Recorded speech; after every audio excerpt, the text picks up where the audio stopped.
Hey everyone, it's Mackenzie with HashBasis, and in this video we're going to review how to manually upload data via a CSV into Trace, which is one of the subledgers out there. Now, you might need to do this because Trace might not support a blockchain that you have activity on. And when I say support, meaning it doesn't natively sync data from that blockchain. So in order to get that data into the system, you'll have to upload it via a CSV. Now, here's what the template looks like. And I'm doing videos by specific subledgers because every subledger has their own template or way of getting manual data into the system. They all look a little bit different and they're all a little bit finicky. You have to make sure to get certain fields and columns exactly right in order for the system to accept the data and for it to be uploaded. So we're going to be referencing this template, but also Trace, their team put out a pretty good article here with just some more tips and tricks, but thought a video is also helpful because there were some additional things that I learned as well. So here's what the template looks like. The first couple columns you'll notice have to do with what time or when the transaction actually occurred. And so one thing about the Trace upload template is that it's split out by year, month, day, and time. There's separate columns for each. It's not like there's one column where you just input the date. And so typically what I do is I have like a separate scratch worksheet and I have a date column. And this is what you might see in like a normal manual reconciliation that you're doing. And then I have formulas here that actually split out the year, month, and day. Because if you were to manually type this out, because most data structures don't actually look like this for dates, you can use these formulas to just grab what you need and then port that over to the official Trace template here. Now, time, usually I just put 0 or that translates to midnight, but you can put whatever time the transaction actually occurred.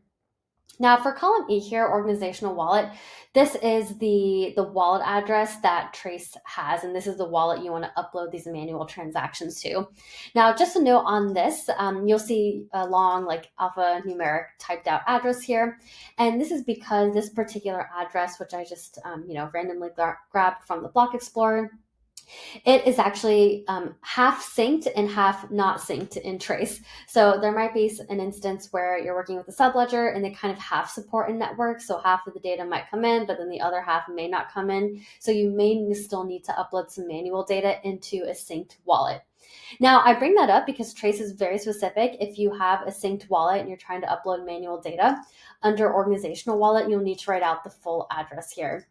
And if we go to the support article, it's going to say the same thing. So you need to add in the full address if you've already synced or linked, connected this wallet to Trace. Now, if you're uploading manual data into a manual wallet, like if Trace just straight up doesn't support a given network and you have to create a manual wallet to import data, then you don't put the address, you put the wallet name, the name that you gave it in Trace.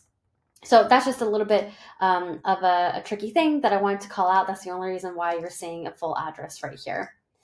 Now, participating wallet, column F here, this represents the other addresses or smart contracts that your transaction is interacting with. So for example, if I'm trying to send tokens to someone else, I would put their address here under participating wallet because my wallet is interacting with theirs. Now, if you don't want to look up the address or wallet that your transaction is interacting with, you can always just put native here in lowercase. It's just kind of a generic term that you can put, and then Trace will still let you upload the data. So I went ahead and did this just because I didn't want to look up, all these different participating wallets. Network, column G, this is the network that the transaction's happening on. So in this example, it's happening on Sentinel, which is a Cosmos SDK-based chain, again, all lowercase. And since Sentinel is a linked wallet in Trace, if you were to go to the assets page in Trace, you can see that they internally call their network Sentinel. So if you're not sure what the network is called within Trace, like Cosmos or Osmosis, whatever, you can just ask their team and they'll tell you what you should put here. Now for direction, there's two options. You're either receiving tokens or you're sending them. And so if you're receiving them, the direction is receiver. And if you're sending them, the direction is sender. So pretty easy there.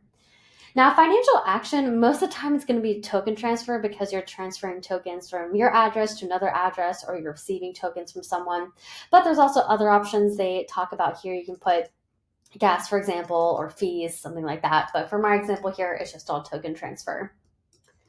Okay, column J here, asset identifier. So this is telling Trace what asset or what token the transaction is denominated in.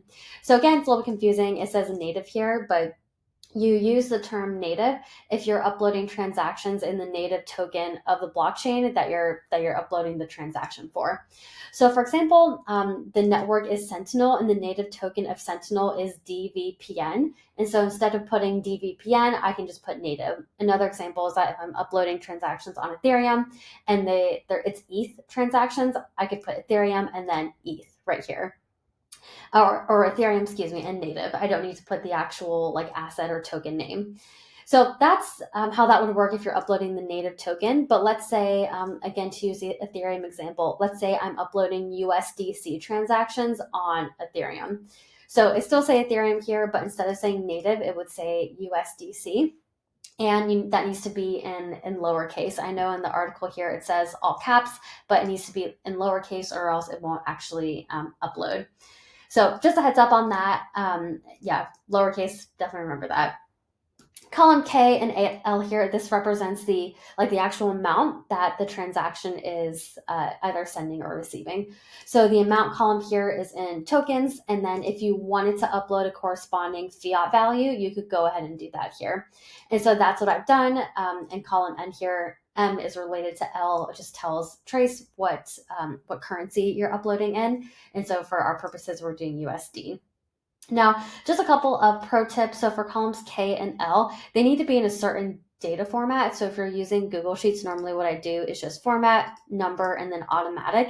And that gets me to a format that Trace likes. And that's not just a Trace thing. Other subledgers, it's the same thing. So for example, the fiat value might be currency. Google Sheets might default to that, but just go back to automatic and Trace will pull in the entire number because you don't want it to truncate it and like leave off all these decimals when you really want it to be there. Okay, column N, this is the column for the transaction hash. But you notice here I didn't put any transaction hashes, partly because all these transactions are accrued staking rewards, which don't natively have a transaction hash. But the important point for column N here is that there shouldn't be any duplicates.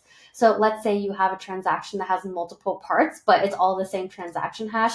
You would still have to make every single row unique. And so for my purposes here, I wanted to upload something that I knew was always going to be unique. So it's my initials, the token, upload, and then I appended a unique number at the end here. And so if we go all the way down, it just increments by 1. So I do recommend doing that just so you never upload the same transaction hash twice because it might be overwritten in the system. And so just recommend doing that. It doesn't have to be the actual transaction hash. It can basically be whatever you want here. Just make it unique. Now, related to that column is column O here, transfer ID. And you'll notice that all of these have the number 1 here.